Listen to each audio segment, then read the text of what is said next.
The very last deception of Satan will be to make of none effect the testimony of the Spirit of God.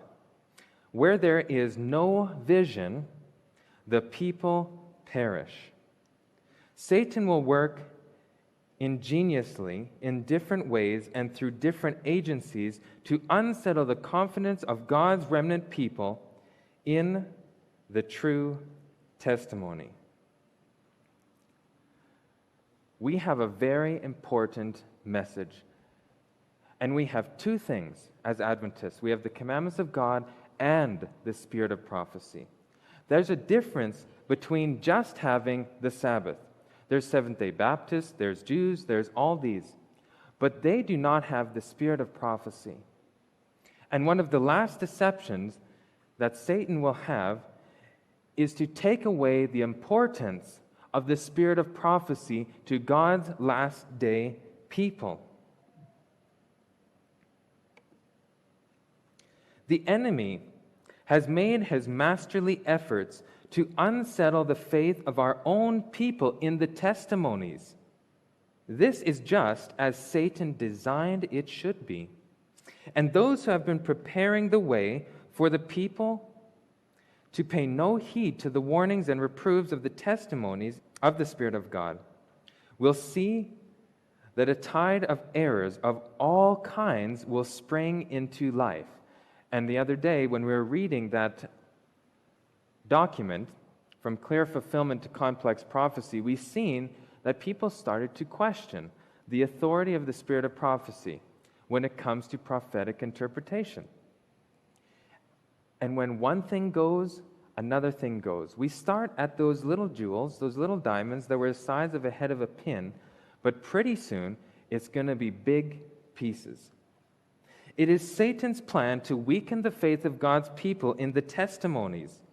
Next follows skepticism in regard to the vital points of our faith, the pillars of our position, then doubts as to the Holy Scriptures, and then the downward march to perdition. When the testimonies which were once believed are doubted and given up, Satan knows the deceived ones will not stop at this. And he redoubles his efforts till he launches them into open rebellion, which becomes incurable and ends in destruction.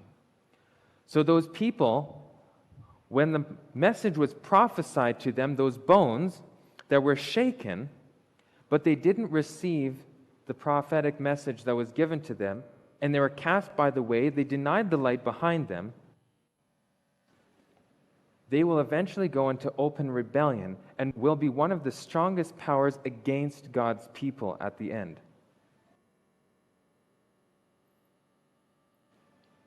Now, when is this shaking going to take place? We are in the shaking time.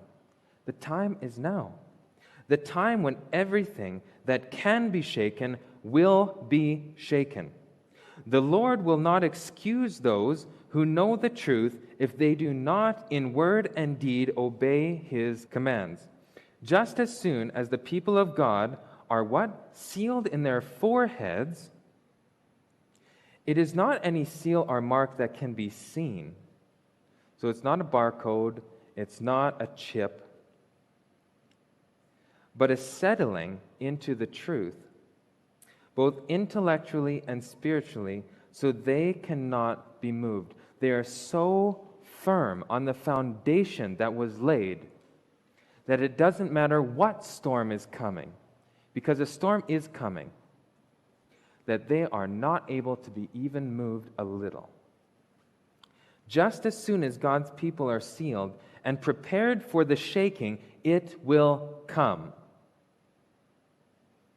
Indeed, it has begun already. The judgments of God are now upon the land to give us warning that we may know what is coming. God desires His people to prepare for the soon coming crisis. So when it says they brought their lives into conformity, Is that just their physical part of their life? No. This is their physical, their mental, their spiritual. All the aspects of their life had to become in conformity. They couldn't be doing their own will, eating and drinking like everybody else. They had to eat and drink differently than everybody else. They had to look differently. Their minds had to be thinking differently.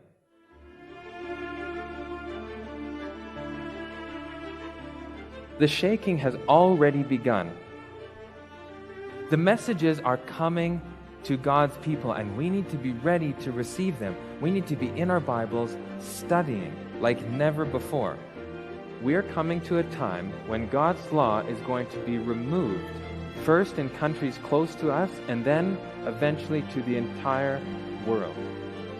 We were told that we need to be building our arks so that we're ready for the flood of destruction that's coming. We must be heeding the command that God has given, and our faith must be that of a working faith.